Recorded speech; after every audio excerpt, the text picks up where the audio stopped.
What's good, people? I'm back with another video. On this video, I want to talk about the passing of Malcolm Jamal Warner. And it's like, with this situation, it's a shock to so many people. This was like unexpected. And by the way, the media is putting the story out there. They saying that somebody walked up and found him unalived, drowned. And my whole thing is, it's more to the story than that, because Malcolm Jamal Warner was a very cautious and careful person about how he did things and his activities and his everyday, decisions. And I just found it funny over the past couple of years. Mysteriously, you have had over a dozen black celebrity deaths out of nowhere, and that, like, it's no coincidence. There's no way in the world this many people can tragically pass away like this. It's more than what meets the eye. Like, the media will tell you one thing, but it's a whole lot going on behind the scenes that they're not telling nobody or us. And I feel like that's not accurate information. Something in my bones is telling me something else happened to this man for this man not to be with us any longer. That's my whole thinking process. That's what I'm thinking. But like they tell you, the news will tell you anything. The news will lie to you. They'll tell you this happened when in reality something else happened to cause that. And what makes it so bad, this accident happened across the water. He wasn't even in America. He was over in another continent when the drowning incident happened, as they say, quote unquote. But me personally, I don't believe everything the media tells me or I hear on the media.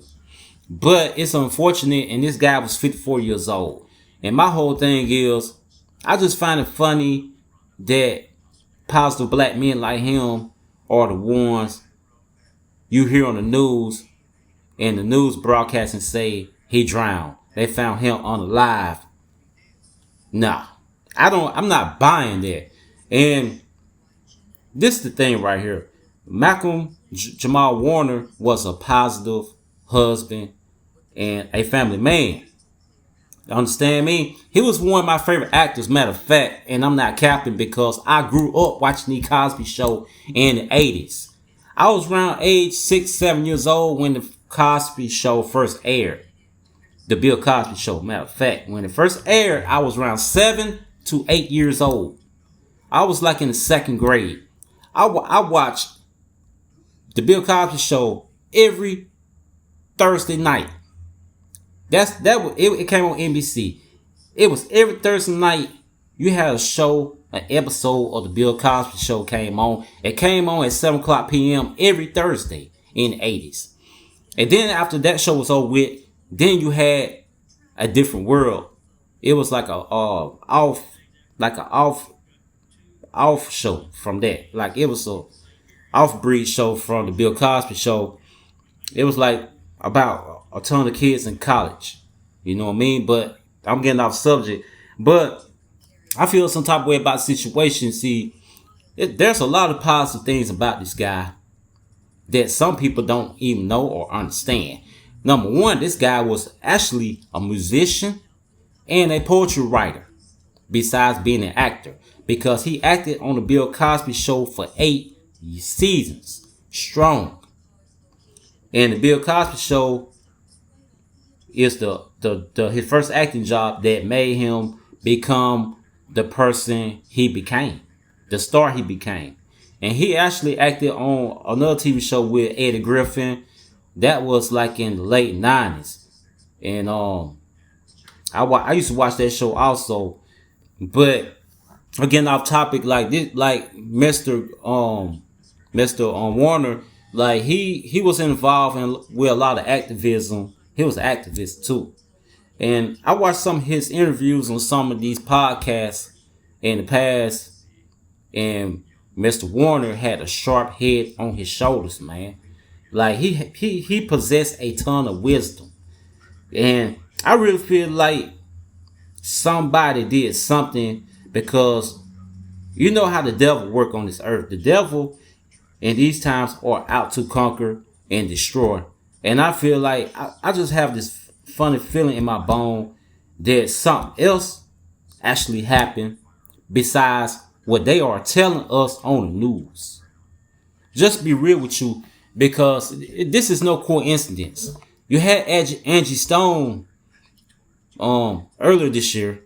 Then all of a sudden you have Malcolm Jamal Warner. All these black celebrities are leaving us. But the thing is, they're not at an age where something all of a sudden happen and they go. Like, these people were in good health. These people were very cautious about the places they go, things they do, and the people who they were around. These black celebrities possess a ton of wisdom. They knew what to do, what not to do. They knew how to move. That's why I'm kind of suspicious about this so-called accident that took place over across that water. Understand me? But it's a sad day, and my condolences go out to Mr. Cosby and Miss Rashid and everyone else who he were close to in the industry, because Malcolm Jamal Warner was close to a lot of people. Him and Eddie Griffin was actually close to each other too. They were real tight, and like I said, they acted on a show together in the late 90s, and it was a hot show. You know what I mean? I grew up watching that too. But the Bill Cosby Show was actually one of my favorite TV shows. I used to hurry up and do my homework real fast, real quick, so I can catch the Cosby Show at 7 o'clock that night on Thursdays. That's back when I was in, the second, third, fourth grade. You know what I mean? And me, my mom, my brother, and my father used to sit down and watch the Bill Cosby Show every Thursday night at 7 p.m. in the 80s. And that's real, bro. But Mr. Malcolm Jamal Warner, he gonna be missed. And once again, my condolences go out to his family, because this man was very intelligent, and he was very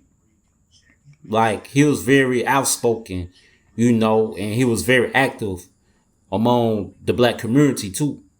Understand me? But it's unfortunate, man. You know, this guy also, like, he have a ton of books he wrote that's out there also, and like, it's a lot of information out there about Malcolm Jamal Warner. He was a very positive, powerful figure. He was even close to Steve Urkel, the other guy, Jamel White, that used to act as Steve Urkel on Family Matters. Like, this man was in tune, and he was tight with a lot of people. And it's a sad day to see somebody with that much power to not be here with us any longer. And you know, it goes to show you, like, tomorrow isn't promised to nobody.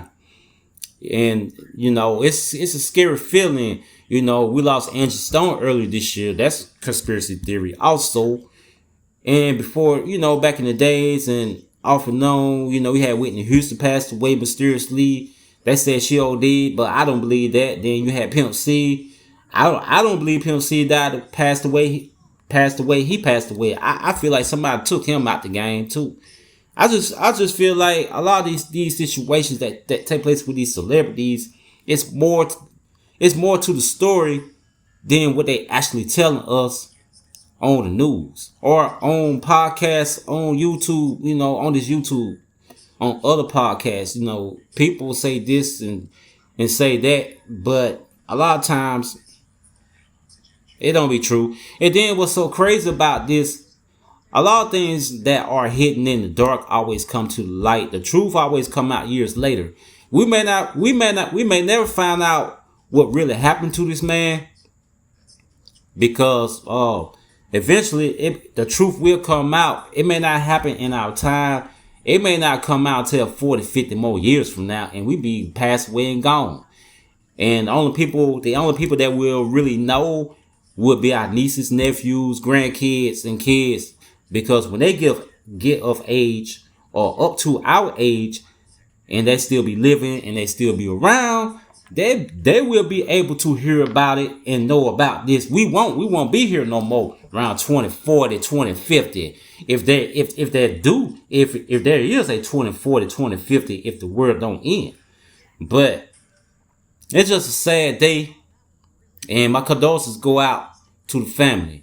But anyway, if you like this video, smash the like and subscribe button. I'm gonna end the video and I'm out. Peace.